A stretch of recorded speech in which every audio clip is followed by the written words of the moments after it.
నీ ఏ సమస్యల చేత నలుగుతున్నావో, ఏ విషయంలో నీకు సమాధానం కావాల్సి ఉందో ఆ జాములు లేచి మరుపెట్టు. నువ్వు అన్న పగలపొడి చేస్తే వినడా అనొద్దు, నన్ను అనొద్దు, అంతే. నోరు మూసుకొని చెప్పింది చెయ్యి, అంతే.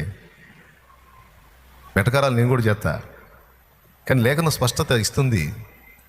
పగలు ఇంచుమించు 3 గంటల వేళ ప్రార్థనా కాలమున పేతురు యోహానులు శృంగారమున దేవాలయానికి ఎక్కి వెళ్ళుచుండగాని 3 గంటల వేళ ప్రార్థనా కాలమున ఉంది లేఖనంలో. ప్రార్థనకు ఒక కాలం ఏంటి? అన్ని కాలాల్లో ఉన్నవాడు ఎప్పుడు ప్రార్థన చేసినా అందుబాటులోకి వస్తాడు, కాదని నేను అనట్లా.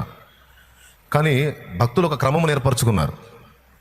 కొన్ని ప్రత్యేకమైన విషయాల కోసం తిండి తిప్పలు కూడా మానుకొని పట్టుబట్టి కూర్చున్నారు. నీకు మంచి సందేశం ఇందులో ఉంది. ప్రత్యేకంగా మనం ప్రతిష్ఠించుకొని చేసే ప్రార్థనకు తప్పకుండా దేవుడు విలువిస్తాడు, స్పెషల్ రెస్పెక్ట్ ఇస్తాడు. ఒక దర్శనాన్ని చూశాడు దానియేలు. దాని భావాన్ని తెలుసుకోవాలని అతనికి అనిపించింది. దానియేలు గ్రంథము 10వ అధ్యాయంలో జస్ట్ గుర్తు రాసుకో, ఇంట్రెస్ట్ ఉంటే. ఏముందిలే అనుకుంటే వదిలే. అంటే కొంతమంది మేధావులు ఉంటారు, నాకు తెలుసు చెప్పో అన్నట్టు పెన్ను పేపర్ దగ్గర పెట్టుకొని నేను రెఫరెన్స్ చెప్తే దాన్ని మనం నోట్ చేసుకో, లేకపోతే చేసేది తెలియదు, నాకు వెళ్ళి చూడు. స్తోత్రం.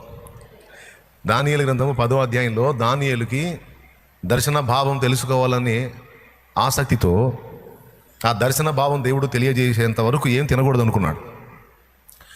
ఆ మాట స్పష్టంగా రాసుంది. ఆయన కూర్చున్నాడు, దేవుడు బయలుపరుస్తాడు దాని గురించి. నాకు దర్శనం చూపించినోడు దాని భావం కూడా చెప్తాడని. భాషలు మాట్లాడే వరం ఉన్నోడు అర్థం చెప్పే శక్తి కోసం ప్రార్థన చేయమన్నట్టు. దర్శనాన్ని చూపించినప్పుడు దర్శన భావాన్ని కూడా దేవుడు వివరిస్తాడు కనుక, ఇది అంత్యకాలమున జరగబోయే సంభవం కనుక, భవిష్యత్ సంభవం కనుక, ఏంటి తండ్రి దాని అర్థం ఏమిటి అని దేవుని ముందు మోకాళ్ళు వేశాడు. ఆ దర్శన భావం తెలిసేంత వరకు అన్నపానములు నేను ముట్టలేదు.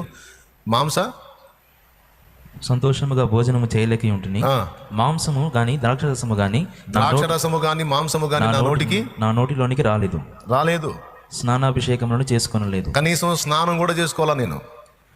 నాకు అసలు ఏంటి దాని భావం ఏంటి నాకు చెప్పు తండ్రి అని ఆ దర్శన భావాన్ని తెలుసుకోవటానికి పట్టుబట్టి కూర్చుంటే, అది అంత్యకాలంలో జరగబోతున్న సంభవం, అంత్య అబద్ధ క్రీస్తు యొక్క రాకడను కూర్చున్నటువంటి వివరణ ఉన్నటువంటి దర్శనం అది.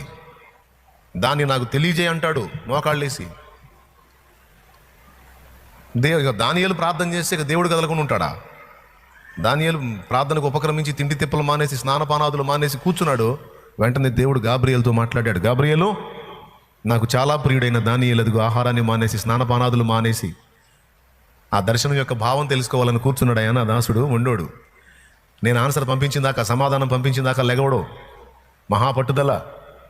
పోయి వివరించి ఆ దర్శనం భావం చెప్పమన్నాడు.